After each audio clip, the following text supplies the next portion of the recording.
L'UDC è estromesso dalla Giunta, il PD resta nella sua versione tecnica. Ecco le novità più significative nel nuovo assetto dell'esecutivo rimodulato oggi dal presidente della provincia regionale di Agrigento.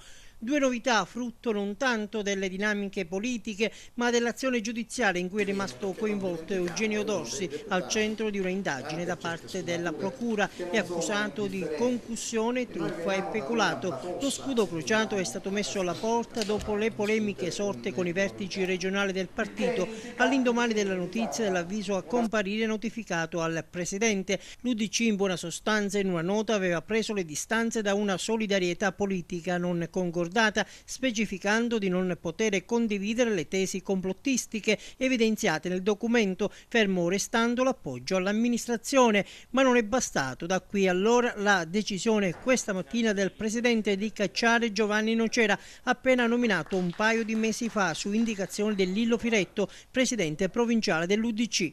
E passiamo al Partito Democratico. È saltato per il momento l'annunciato ingresso dei due esponenti politici del partito che avrebbero dovuto sostituire due assessori tecnici, Maria Teresa Lamarca e Felice Lofaso, che così restano al loro posto. La prudenza è stata alla base della scelta dei vertici del PD, prima di un coinvolgimento politico diretto con i già designati assessori Piero Giglione e Giuseppe Sferrazza. Vogliono capire che epilogo potrà avere la vicenda giudiziaria di Dorsi.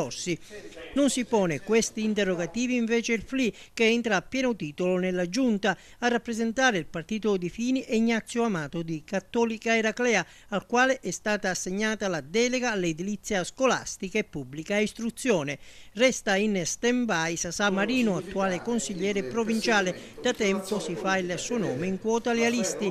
E a proposito di lealisti, lascia la poltrona Nicoletta Marchese, in sostituzione della quale da giorni è stato chiamato Vito Terrana di Campobello di Licata. Completano la squadra Ragusa, Biondi e Crapanzano per l'MPA, Mimmo Laimo designato dal consigliere Montaperto, Lillo Volpe, uomo di fiducia di Dorsi, dunque un lealista, e i due di Forza del Sud, Pino Montana e Paolo Ferrara, al quale Dorsi ha assegnato la carica di vicepresidente.